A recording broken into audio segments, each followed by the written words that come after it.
Assalamualaikum, salam sejahtera bagi kita semua. Perkenalkan saya Dika. Dalam kesempatan kali ini saya akan menjelaskan tentang bisnis internasional.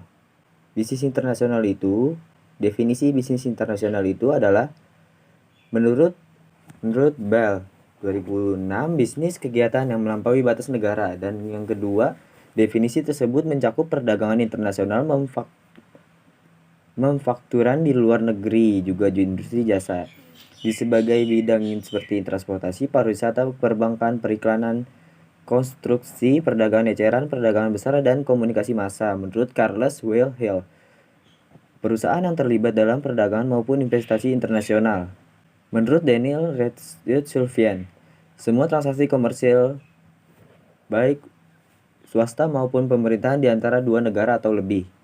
Karakteristik yang membedakan bisnis internasional dan domestik adalah melibatkan aktivitas lintas batas. Hal-hal ini berarti menjalankan bisnis internasional lebih rumit karena yang pertama, negara-negara mempunyai ciri khas. Yang kedua, masalah yang dihadapi lebih kompleks. Yang ketiga, bisnis internasional harus mampu bekerja dengan berbagai kendala perdagangan dan investasi yang ditetapkan suatu pemerintah. Yang keempat, transaksi internasional melibatkan perubahan mata uang. Perusahaan yang melakukan bisnis internasional, yaitu yang pertama, perusahaan multidomestik. Perusahaan multidomestik menjalankan bisnis melalui melalui beberapa unit atau perusahaan lokal di luar negeri. Sebuah organisasi dengan cabang di banyak negara merumuskan strategi bisnis sendiri berdasarkan perbedaan dasar yang dipahami. Yang kedua, perusahaan global.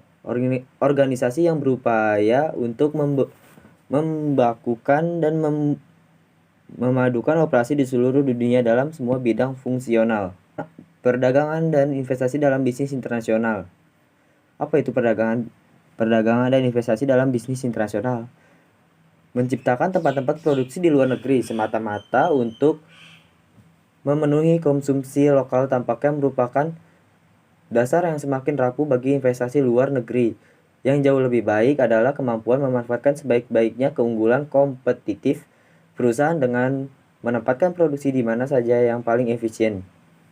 Perdagangan internasional. Perdagangan internasional adalah peningkatan perdagangan internasional menunjukkan bahwa ekspor merupakan strategi yang dapat meningkatkan penjualan. Arah perdagangan. Arah perdagangan internasional negara-negara adalah negara-negara industri mengekspor ke negara-negara maju seluruh dunia dengan imbalan bahan-bahan mentah. Yang kedua, beberapa dan berbeda dengan negara Jepang, Amerika, Australia, Selandia Baru mengekspor ke negara-negara yang berkembang. Mitra dagang utama adalah perhatian pada mitra dagang utama. Yang pertama, iklim bisnis di negara mengimpor relatif menguntungkan. Peraturan-peraturan ekspor dan impor bukanlah suatu yang tidak dapat diatasi. Yang ketiga, tidak akan ada penolakan budaya yang kuat untuk membeli barang-barang dari negara itu. Yang keempat, fasilitas transportasi yang memuaskan telah ada.